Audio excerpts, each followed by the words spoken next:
17వ శతాబ్దంలో యూరప్లోని సామాన్య ప్రజలు పెద్ద పెద్ద వ్యవసాయ క్షేత్రాలలో కూలీకి పనిచేస్తూ ఉండేవారు.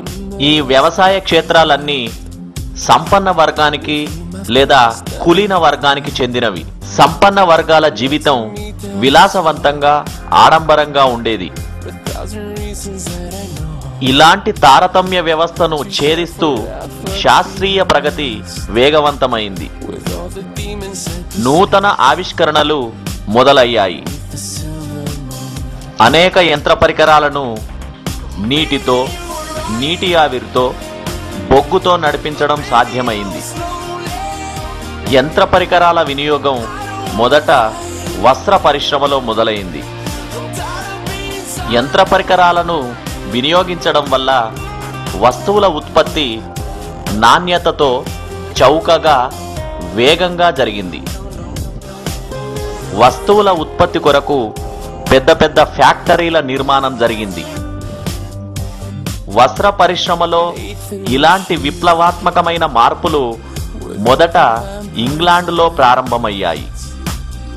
నీటి ఆవిరితో నడిచే రైళ్ల నిర్మాణం వల్ల రవాణా వ్యవస్థ వేగవంతమైంది. అప్పటి వరకు గ్రామీణ ప్రాంతాలలో జీవించిన కుటుంబాలు ఉపాధిని వెతుక్కుంటూ పట్టణ ప్రాంతాలకు వలస వెళ్లడం ప్రారంభించాయి. సమాజంలో ఒక నూతన వర్గం పుట్టుకొచ్చింది. అదే పట్టణాలలోని ఫ్యాక్టరీలలో పనిచేసే కార్మిక వర్గము. ఈ ఫ్యాక్టరీలకు స్వంతదారులైన పెట్టుబడిదారులు కార్మిక వర్గం నుండి శ్రమ దోపిడీ చేస్తుండేవారు. అధిక పని గంటలు, చాలీచాలని వేతనాలతో కార్మిక వర్గం పరిస్థితి దుర్భరంగా ఉండేది. అధిక ఫ్యాక్టరీల నిర్మాణం వల్ల కాలుష్యం ఎక్కువైంది. ఈ పరిస్థితులతో సంబంధం లేకుండా పెట్టుబడిదారులు లాభార్జననే ప్రధాన ధ్యేయంగా కలిగి ఉండేవారు. ఫ్యాక్టరీలలో చిన్న పిల్లలను కూడా పని చేయించడం మొదలుపెట్టారు. ఇంగ్లాండ్ నగరంలో పెట్టుబడిదారుల కోరల్లో, యంత్రాల చక్రాల్లో ఎన్నో లేత జీవితాలు మసిబారిపోతూ ఉండేవి. కార్మికుల అభివృద్ధి కొరకు గాని, పసిపిల్లల ఉద్ధరణకు గాని ప్రభుత్వాలు ఏమాత్రం జోక్యం చేసుకునేవి కావు. ఉదయం 5 గంటల నుండి సాయంత్రం 7 గంటల వరకు 5 సంవత్సరాల పిల్లలు సైతం ఈ ఫ్యాక్టరీలలో పనిచేస్తూ ఉండేవారు.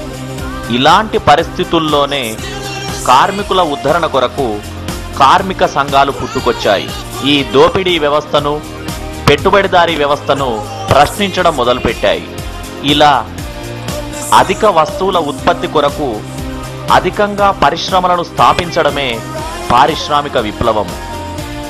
ఈ పారిశ్రామిక విప్లవం నాడు వస్త్ర పరిశ్రమలో మొదలై నేడు వివిధ రంగాలలో కొనసాగుతోంది.